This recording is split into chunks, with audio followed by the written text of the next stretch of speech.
Vous n'êtes pas des procrastinateurs, vous avez simplement l'habitude de procrastiner. Et ça fait une immense différence. Alors parlons un peu de la procrastination. Pour être honnête avec vous, j'ai longtemps pensé que la procrastination avait à voir avec la chose pour laquelle je procrastinais. C'est vrai, je pensais que je procrastinais quand je devais aller travailler, quand je devais nettoyer, faire des trucs administratifs, planifier, lire, faire des courses, toutes ces choses que les gens n'aiment pas du tout faire, quelques exceptions près. Et ben j'ai découvert, croyez-le ou non, la procrastination est en réalité une forme de soulagement du stress. Je vous explique. Imaginons que vous ayez un problème dans votre vie. Peut-être que vous êtes embrouillé avec votre copain ou votre copine. Peut-être que vous avez quelqu'un autour de vous qui a un problème de santé. Je sais pas, peut-être que vous avez des problèmes d'argent ou que vous avez investi dans quelque chose et que vous avez tout perdu. Peu importe, on a tous des problèmes. Et ces problèmes, ils nous stressent.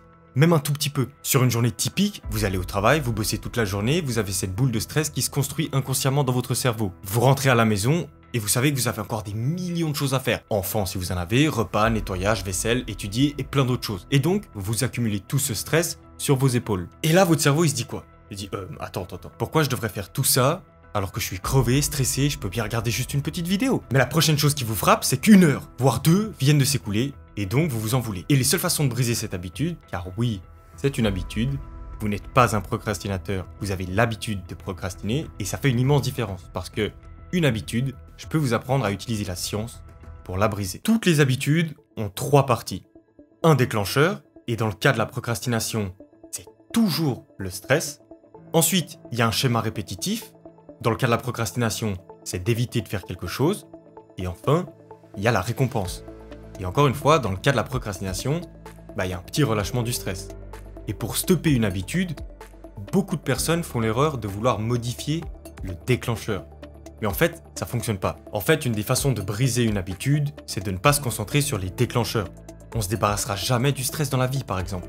Mais on peut changer le schéma répétitif. On peut faire ce qu'on n'a pas envie de faire. Donc la prochaine fois que vous vous trouverez dans une situation où vous vous sentirez hésiter, la première chose à faire, c'est de constater que vous êtes stressé et de le dire à haute voix. Ok, là il y a un truc qui me stresse. Et quand vous avez fait ça, vous utilisez d'abord la technique des 5 secondes et vous y allez. 5, 4, 3, 2, 1 et boum, vous vous lancez. Ça vous permet d'interrompre l'habitude qui est stockée ici, d'accord, et de réveiller le cortex préfrontal. Et quand vous avez fait ça, maintenant vous pouvez vous lancer. Lancez-vous dans une tâche de 5 minutes. Pourquoi 5 minutes c'est important? C'est important parce que votre problème n'est pas de travailler. C'est l'habitude d'éviter les choses à faire. Vous avez juste besoin de vous mettre en route. Et ce qui est très intéressant, c'est que les recherches ont montré que si vous commencez quelque chose, il y a au moins 80% de chances que vous continuiez à le faire après 5 minutes. Et là, vous pourrez regarder la procrastination dans les yeux et faire ce que vous n'avez pas envie de faire. Maintenant, j'ai lu vraiment beaucoup de livres sur la productivité et évidemment, je suis tombé sur un nombre important de règles pour vaincre la procrastination. Et sincèrement, beaucoup de ces règles fonctionnent très bien dans des environnements par exemple de travail. Mais elles ne sont pas forcément adaptées à des plus jeunes ou à des étudiants par exemple.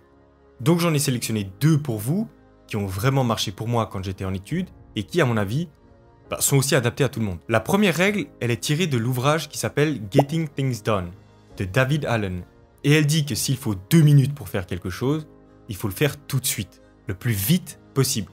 Par exemple, en rentrant de soirée très tard, on a tous déjà eu envie de skipper le brossage de dents ou la douche et de filer directement dans le lit, parce qu'on est crevé. Mais en fait, prendre une douche ou se brosser les dents, ça prend que 2 minutes.